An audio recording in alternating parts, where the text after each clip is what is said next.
नमस्कार, मी सद्दाम अली आणि आपण पाहताय लाईव्ह मराठी.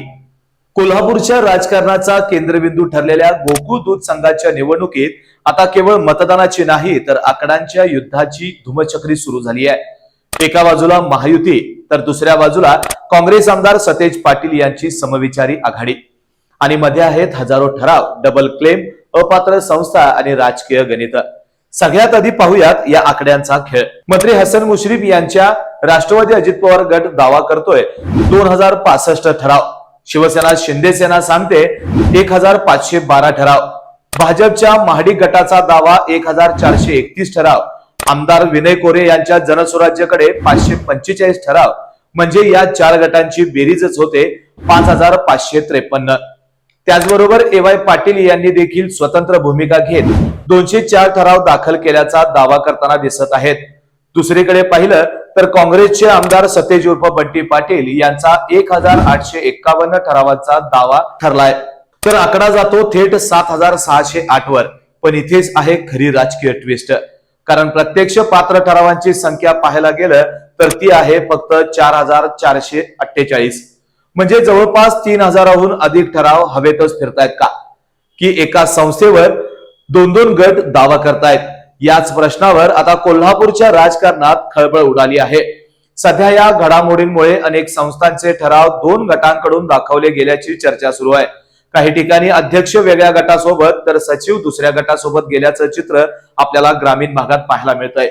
दरम्यान भाजप खासदार धनंजय महाडिक आणि माजी संचालिका शौमिका महाडिक यांनी मोठा दावा करत भाजपकडे 1430 ठराव असून त्यातील एकही संस्था अवसानात नाही असं स्पष्ट केलंय.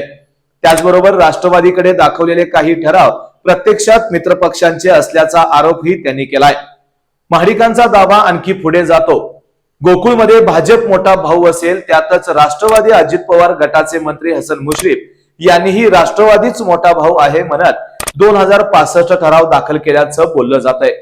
मात्र दुसऱ्या बाजूला सतेज पाटील यांनी बिनविरोधचा कोणताही प्रस्ताव नसल्याचं स्पष्ट करत आमचे उमेदवार तयार आहेत आणि आम्ही निवडणूक लढणारच असा इशारा दिलाय आणि आपले 1851 ठराव दाखल केले. आता पाहूया तालुकानिहाय ताकदीचं गणित. करवीर, कागल, हातकणंगले आणि शिरोळ पट्ट्यामध्ये महाडिक गटाचं मजबूत नेटवर्क मानलं जात आहे. दूध संस्था, सेवा संस्था आणि ग्राम पातळीवरील संचालकांमध्ये महाडिकांची पकड अजूनही मजबूत असल्याचं बोललं जात आहे. तर हसन मुश्रीफ आणि अजित पवार गट सहकार क्षेत्रात जुन्या नेटवर्कवर भर देताना दिसत आहे. विशेषतः ग्रामीण भागातील संचालक, सोसायट्या आणि दूध उत्पादक संस्थांवर त्यांचा प्रभाव असल्याचा दावा केला जातोय. दुसरीकडे आमदार सतेज पाटील यांची ताकद शहरी आणि ग्रामीण भागात अजूनही कायम असल्याचं काँग्रेस कार्यकर्त्यांचं म्हणणं आहे. गेल्या काही निवडणुकांमध्ये एकाकी लढत देऊनही त्यांनी मतांचं समीकरण कायम ठेवलं होतं आणि या सगळ्या खेळात किंग मेकर म्हणून नाव घेतलं जात आहे ते आमदार विनय कोरे यांचं. कारण 400 ते 500 ठरावांचा ब्लॉक कोणासोबत जातो यावर पूर्ण सत्ता फिरू शकते. दरम्यान 427 दूध संस्था अपात्र ठरल्याचा मुद्दा संपूर्ण निवडणुकीत सर्वात मोठा बॉम्ब ठरताना दिसतोय.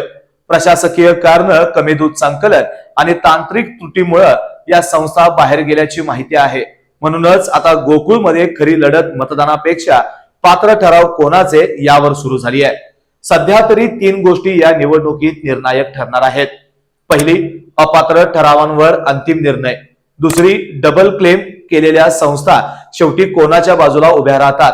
आणि सर्वात महत्वाची तिसरी, शेवटच्या क्षणारी होणारी क्रॉस वोटिंग. कारण गोकुळच्या इतिहासात रातोरात समीकरण बदलणं नवीन नाही आणि म्हणूनच आता कोल्हापूरमध्ये एकच चर्चा आहे, आकड्यांचा हा डोंगर खरा आहे की फक्त कार्यकर्त्यांना दाखवलेलं राजकीय मृगजळ. धन्यवाद.